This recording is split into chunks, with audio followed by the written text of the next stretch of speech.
What's up, everyone? Jim here with our first Rewind Theater on the brand new trailer for Rogue One, a Star Wars story, prequel to A New Hope. This is our biggest question first here. So let's start with, is that Emperor Palpatine Darth Sidious himself? And is that a Bacta tank? And if so, who is in it? It's awful frosty. And why show them such deference as to kneel in front of them? Those are certainly royal guards on either side of it. So somebody or something important is in there. Maybe it's Snoke. We don't know. But now we're going to jump to the front of the trailer, the beginning of the trailer, and start with our first look at Jyn Erso, Felicity Jones's protagonist of this movie. She is on Yavin 4, the Rebels planet from Star Wars: A New Hope.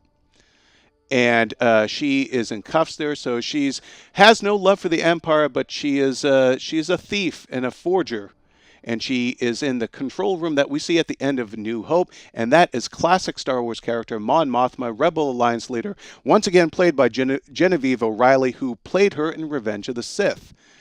And now coming up, we got our first look at Diego Luna as the male protagonist of this story.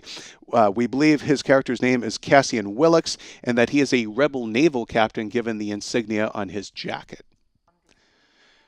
Now, right there is that droid behind her. He is curious. We think that is the motion capture character played by Alan Tudyk, and who, of course, played a robot in iRobot. And then we think their mission here is busting out some captured rebel pilots because look at this hover tank, this Imperial Transport. Notice the 3 transportation units on that we think correspond to 3 captured rebel pilots we see here in a minute.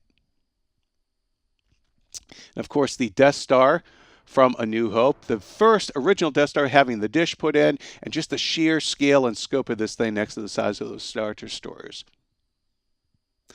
Ben Mendelsohn, Aussie actor, you know him from Dark Knight Rises. He plays an admiral. We think, though, he might be part of the Imperial Security Bureau, sort of the Gestapo or SS of the Empire. He's also armed, which is unusual for Imperial officers, particularly ones on the Death Star.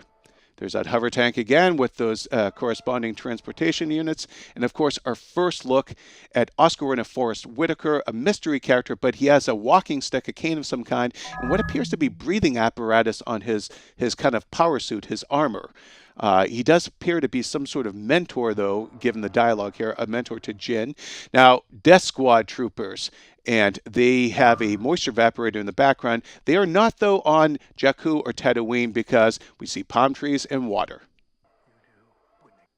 There are those 3 captured rebel pilots we keep telling you about. You notice this guy from a different scene of them running through the hangar on Yavin 4.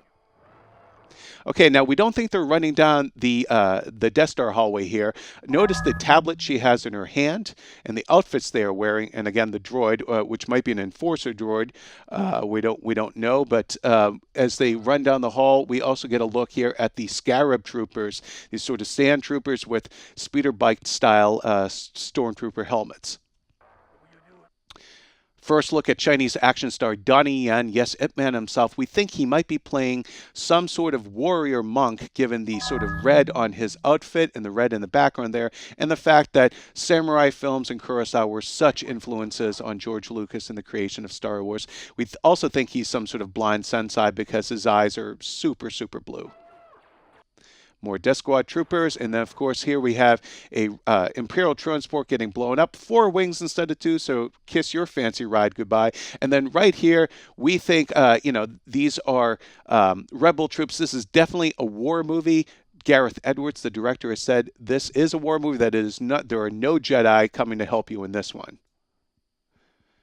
And then here we have another Chinese superstar, Jian Wen.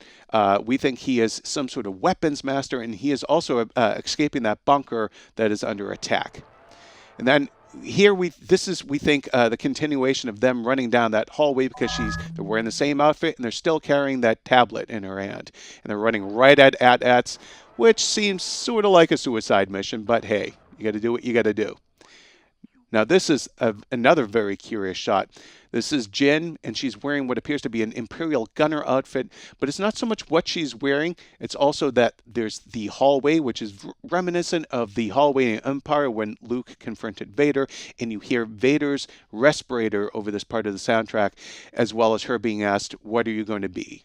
So that's our biggest questions about Rogue One, Star Wars story. For all things Star Wars and Rogue One, keep it here on IGN.